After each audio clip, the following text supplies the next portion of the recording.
Good morning everyone, it's great to be here at Medford SES Zone Office. I'm joined today by the Emergency Services Minister, Steph Cook, the member for Maitland, Jenny Aitchison, Taylor Martin, member of the New South Wales Upper House, and Damien Johnson, the Deputy Commissioner of the State Emergency Services. I want to begin by thanking everybody across our state. In many places, particularly up here in the Hunter region, substantially impacted by floods, but ultimately people are continuing to follow the instructions. And those instructions, as we say every day, are incredibly important to follow. The SES doesn't issue those instructions for the sake of it. They issue those instructions to keep you and your family safe. Currently today, we still have 67 evacuation orders in place, 22 evacuation warnings. That's still impacting around 47,000 people across New South Wales. There are a number, 75 return with caution to homes, and that's affecting around 50,000 people across New South Wales. So I want to thank as well our volunteers. Just with the SES alone, around 2,500 volunteers have been out every single day, putting their own lives on the line to keep people safe. Many flood rescues, many putting their lives in dangers. While people are sleeping, our volunteers are out rescuing. And that is the great aspect of our Australian culture, the great spirit of service that we have right across our country. But seeing that in New South Wales over the course of event after event after event is incredibly pleasing as Premier.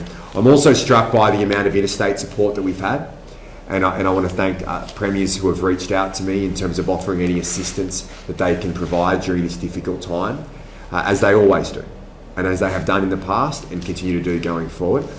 But it's not just the Premiers, it's the volunteers.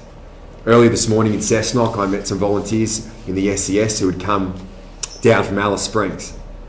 Here at SES headquarters today, we have people from Queensland, from Victoria and from Tasmania.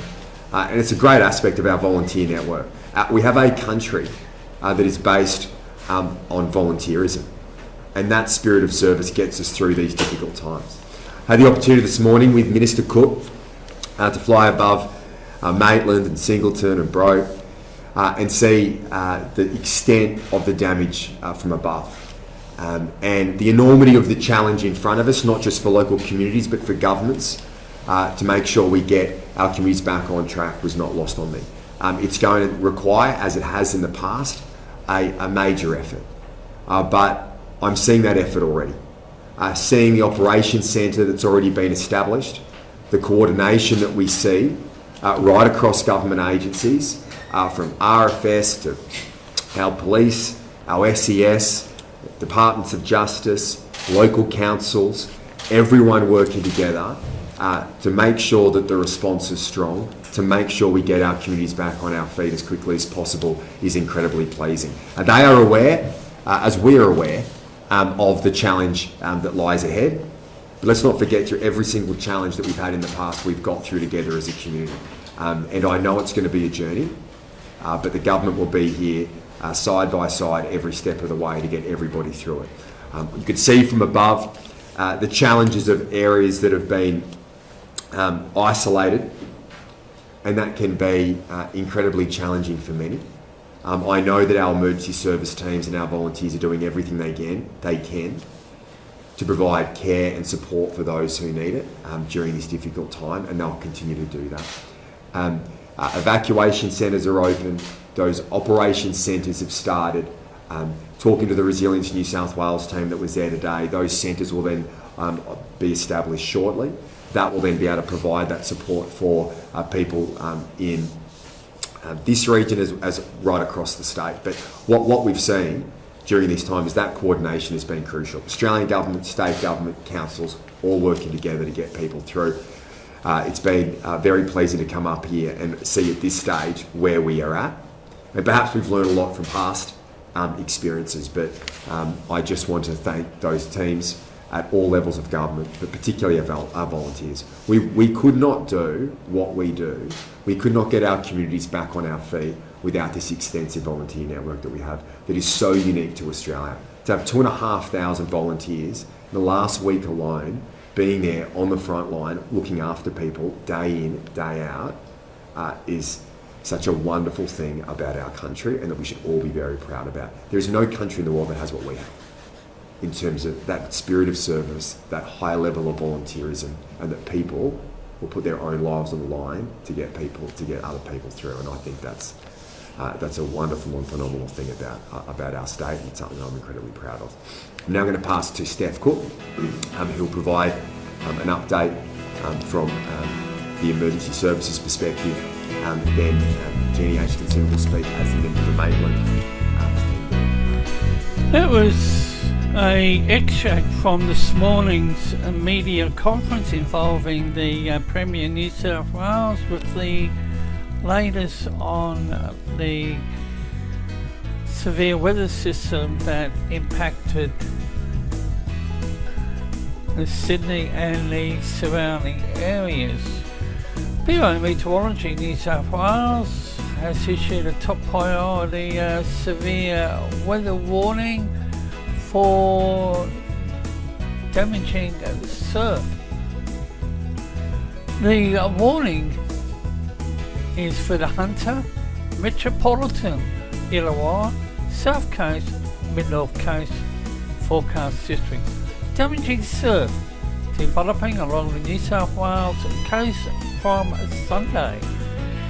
A trough and low pressure will move up the New South Wales coast overnight Saturday and on Sunday morning, bringing fresh to strong southeasterly winds and driving with heavy surf from the southeast. Very heavy surf is likely along parts of the New South Wales coastline on Sunday, which may lead to localised damage and coastal erosion and significant wave heights greater than 5 metres and peak period around 12 to 15 seconds are expected to develop along the south coast before dawn Sunday, extending northwards through the warning area during Sunday morning. Areas impacted include exposed south, southeast facing coast of the south coast, Illawarra, Sydney Metro, the Hunter, the far south of the mid-north coast.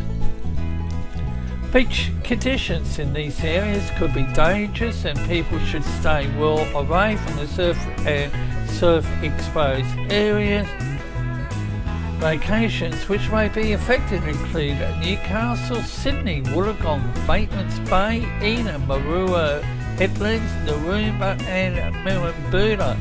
And a separate hazardous surf warning is also current and expected to stay in place till Sunday. Not much to report, and here's a look at the latest Bureau of Meteorology's rainfall.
And here's a look at pressure, GFS model, and the source from the Federal Weather website.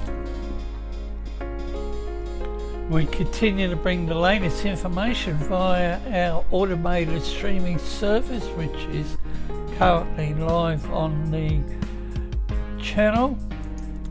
Current capital city temperatures: 11.8 in Sydney, 10.7 Melbourne, 15.2 Brisbane, Perth 22.6, 26.2 Darwin, cold one Canberra 6.8, 9 in Hobart and 13.3 in Adelaide.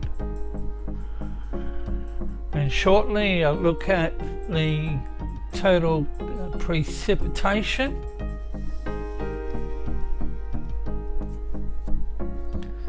And looking at this GFS model run, we're definitely not in the clear. The area south of Fraser Island, right down along the New South Wales coast and around southern Victoria across to Adelaide, and the west coast of